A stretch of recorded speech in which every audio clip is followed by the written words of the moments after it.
အရန်ပြမှန်းခဲ့တယ်ဘယ်သူမှပြောပြလမ်းညွှန်ပေးမဲ့သူမရှိဘဲနဲ့ online ကိုတားမီနဲ့ရိုးရိုးချွတ်ချွတ်ရအောင်တက်ခဲ့တာ။ဘာလို့အခုအမျိုးသမီးတွေဒါကိုကြည့်ပြီးတော့စိတ်တက်မကြနဲ့အတူယူပါ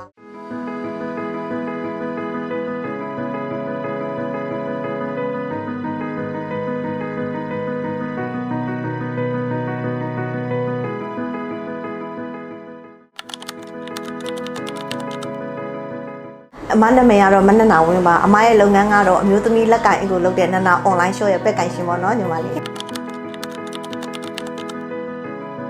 အမ online show မလုပ်ခင်အလုပ်နှစ်ခုတော့လုပ်ခဲ့တယ်ပထမဦးဆုံးကတော့အမ24နိုင်စေကမှလုပ်ဖူးတယ်ဒုတိယအဲ့ကနေထွက်ပြီးတော့အမအထည်ချုပ်မှလုပ်တယ်ပေါ့အထည်ချုပ်လုပ်ပြီးမှပဲ online show ခြေလန်းစခဲ့တာပေါ့နော်ညီမလေး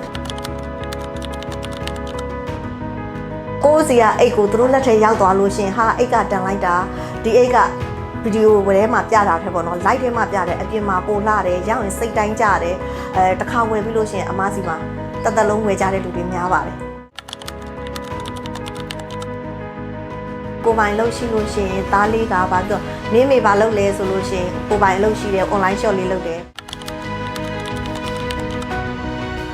အမတော့ကတယ်လီမရှိဘူးဘာလို့အမကလေအထည်ကျုံးမှာလုပ်တဲ့ကြောင့်မလို့တနေ့ကုန်လုပ်သွားရတယ်ညဘက်မှပြန်ရောက်တယ်ညလိုက်လို့နေဆိုမနေ့ဆိုလည်းအမအလုပ်ပြန်သွားအဲ့ဒီအချိန်မှာအမမှာအိမ်ရောက်ငွေချေလည်းမရောင်းနိုင်ခဲ့ဘူးပေါ့နော်ပြီးလို့ရှိရင်ရန်ကုန်မြို့ရင်းဆိုလို့ရှိရင်လည်းအမမှာတယ်လီချိတ်စရာမရှိတဲ့အတွက်ကြောင့်မို့လို့အမသားလေးကသူမနက်ပိုင်းဆိုတယ်လီပို့တယ်အမကကြတော့ကားကိတ်ချတွေပဲရောင်းခဲ့ရတာအဲ့တော့ကားကိတ်ချငွေကြိုလဲကားကိတ်ချငွေကြိုလဲနဲ့ပေါ့နော်အခက်အခဲတွေအများကြီးရှိခဲ့ပါတယ်အဲ့ဒီအချိန်မှာအမရဲ့အတီတယောက်ကနေကြဖန်နေပေါ့နော်သူကချိတ်ဆက်ကြည့်ပါလို့ပြောလိုက်တဲ့အချိန်မှာအမအခုချိန်ထိအရင်အဆင်ပြေပါတယ်ပေါ့နော်လက်တွဲလုပ်ရတာစီးလွှင့်ရတယ်လိုက်စီးလွှင့်တဲ့ခါမှာလုံးဝအားမရှိပါဘူးဘာဖြစ်လို့ဆိုတော့ကို့မှာလေကိုလွှင့်တဲ့လူတစ်ယောက်ရယ်ကိုထောင်ထားတဲ့ဒီဖုန်းလေးတစ်လုံးရယ်ကိုရယ်မှ2ယောက်ထဲနဲ့စခဲ့ရတဲ့ online မှာအဲ့တကြောင်မို့လို့အမမှာနောက်ပိုင်းပေါ့နော်တစ်လ2လလောက်ကအဲ့လိုပဲကြည်တဲ့လူမရှိအဲ့လိုဖြစ်နေတဲ့အချိန်မှာပေါ့နော်ကိုစိတ်တက်တွေတအားကြငါလှုပ်လို့ဖြစ်ပါတော့မှာ86ကိုဖြစ်ပါတော့မလားဆိုတဲ့စိတ်တွေနဲ့ပဲအမဒီလိုမျိုးရှောက်လန်းခဲ့ရတာ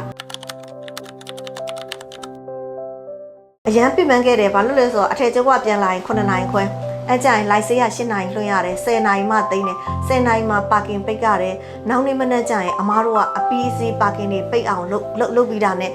ကိုပိုင်တယ်လီဆိုတော့သားလေးကမနှက်ဆိုရင်ပစ္စည်းသွားပို့ရတယ်အဲ့လိုမျိုးတော့ပြန်လာရင်အမကတခါပစ္စည်းရှာဖို့အတွက်အလုပ်ပိတ်ရတဲ့အတိုင်းမှာပစ္စည်းရှာဖို့အတွက်လုံးဝကိုonline ဒိုင်တွေမှာလိုက်ရှာရတယ်အခက်အခဲတွေအများကြီးပဲအမားတို့ဘယ်သူမှပြောပြလမ်းညွှန်ပေးမဲ့သူမရှိဘဲနဲ့ online ကိုတားမီနဲ့ရိုးရိုးချွတ်ချွတ်ရအောင်တက်ခဲ့တာမျိုးသမီးတွေဒါကိုကြည့်ပြီးတော့စိတ်တက်မကြနဲ့အတူယူပါဘာလို့လဲသိလားအမကလေအများကြီးဘဝကိုဖြတ်တန်းခဲ့ရတာတားဆိုရင်ငငယ်လေးနဲ့ပေါ့နော်အမတား3တန်းလေးနဲ့စိတ်ကမှုဖြစ်ခဲ့တယ်ပေါ့နော်အဲ့အတွက်ကြောင့်မလို့အမဒါတွေကတော့ပြန်မပြောချင်ပေမဲ့နောင်လာတဲ့အမျိုးသမီးတွေဒီလိုဖြစ်သွားရင်ဘဝမှာဘယ်တော့မှစိတ်တက်ခွန်အားမကြဘဲနဲ့ရှင်သန်မှာအများကြီးရှင်သန်လို့ရတယ်အမသားလေး3တန်းနဲ့အမဒီလိုရုန်းကန်ခဲ့ရတာပေါ့နော်အများကြီးပဲကိုပိုင်အိမ်လည်းမရှိဘူးကိုပိုင်ကားလည်းမရှိဘူးပတ်စံလေးငွေ100တောင်မရှိတဲ့ဘဝနဲ့အမစတင်ခဲ့တာပါဒါအမရဲ့ဘဝဖြစ်စဉ်ကိုဒီမှာချပြတယ်ဆိုတာဒါအမှန်တိုင်းမှာပဲကြိုက်တဲ့နေရာမှာမေးကြည့်လို့လည်းရပါတယ်ပေါ့နော်နနာ online shop ဖြစ်တည်လာမှုဒီအမားတို့ကြွကြွစားပင်ပန်းပြီးတော့စတင်ပြီးတိဆောက်လာတဲ့အရာပါရှင့်နော်အားကြောင့်မလို့ညီမအမျိုးသမီးတွေလုံးဝအားမလျှော့ပါနဲ့ကို single မိုးဆိုတော့ဘယ်တော့မှလုံးဝအားမငယ်ပါနဲ့အားတင်းထားပါတနေ့တစ်ချိန်ချင်းကျရင်အကောင်းဆုံးဖြစ်လာမယ်လို့အမဒီကနေအများကြီး